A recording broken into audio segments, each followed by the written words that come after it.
ഇടുക്കി പീരുമേട് പരുന്തുംപാറയിൽ യുവാക്കൾ സഞ്ചരിച്ച കാറിന് മുന്നിൽ കടുവ. ഇന്ന് പുലർച്ചെയാണ് വിനോദസഞ്ചാരികളുടെ കാറിന് മുൻപിലൂടെ കടുവ റോഡ് മുറിച്ച് കടന്നത്. കോട്ടയം പുതുപ്പള്ളി സ്വദേശി അനന്തു ബാബു പകർത്തിയ ദൃശ്യങ്ങളാണ് ഇപ്പോൾ നമ്മൾ കാണുന്നത്.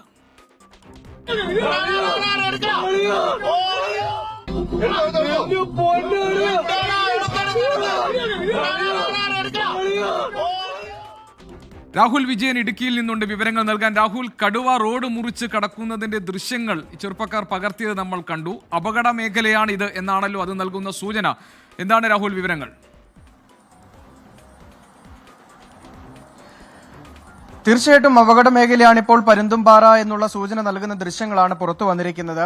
കോട്ടയം സ്വദേശികളായ 5 പേർ സഞ്ചരിച്ചിരുന്ന കാറിന് മുൻപിലേക്കാണ് ഈ കടുവ എത്തിയത് എന്നുള്ളതാണ് ഏറ്റവും പ്രധാനപ്പെട്ട കാര്യം. ഈ മേഖലയിൽ കഴിഞ്ഞ കുറച്ചു നാളുകളായി 2 വയസ്സ് പ്രായം വരുന്ന ഒരു കടുവയുണ്ട് എന്ന് വനം വകുപ്പും സ്ഥിരീകരിച്ചിട്ടുണ്ട്.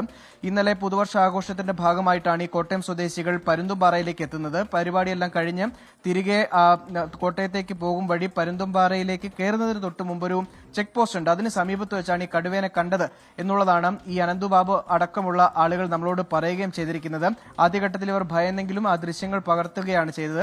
അതിനുശേഷം പോലീസ് സ്റ്റേഷനിലേക്ക് വിവരം അറിയിച്ചു. പോലീസ് സ്റ്റേഷനിൽ വിവരം അറിയിച്ചപ്പോൾ അവിടെ നിന്ന് കാര്യമായിട്ടുള്ള മറുപടി അല്ലെങ്കിൽ അനുകൂലമായിട്ടുള്ള ഒരു മറുപടി, കടുവയുണ്ട് എന്ന് ആളുകളെ അറിയിക്കുന്നതിന് വേണ്ടി ഒരു മറുപടി ലഭിച്ചില്ല എന്നുകൂടി ഈ യുവാക്കൾ പറയുന്നുണ്ട്. പിന്നീട് ഇവർ പോലീസ് സ്റ്റേഷനിൽ ചെന്നു പറഞ്ഞു. അപ്പോഴും പോലീസുകാർ ഫോറസ്റ്റിനെ അറിയിക്കാനുള്ള ഒരു നടപടി ഉണ്ടായില്ല എന്നതാണ് മനസ്സിലാക്കാൻ കഴിയുന്നത്. എന്തായാലും ഈ യുവാക്കൾ തന്നെ പിന്നീട് അതുവഴി വന്ന ബൈക്ക് യാത്രക്കാരെ ഉൾപ്പെടെ തടഞ്ഞു നിർത്തി കടുവയുണ്ട് എന്നുള്ള മുന്നറിയിപ്പ് കൊടുത്തിരുന്നു. അതുകൊണ്ട് വലിയ ബുദ്ധിമുട്ടൊന്നും അതുവഴി പോയ ആളുകൾക്കുണ്ടായില്ല എന്നുള്ളതാണ് ഏറ്റവും പ്രധാനപ്പെട്ട കാര്യം.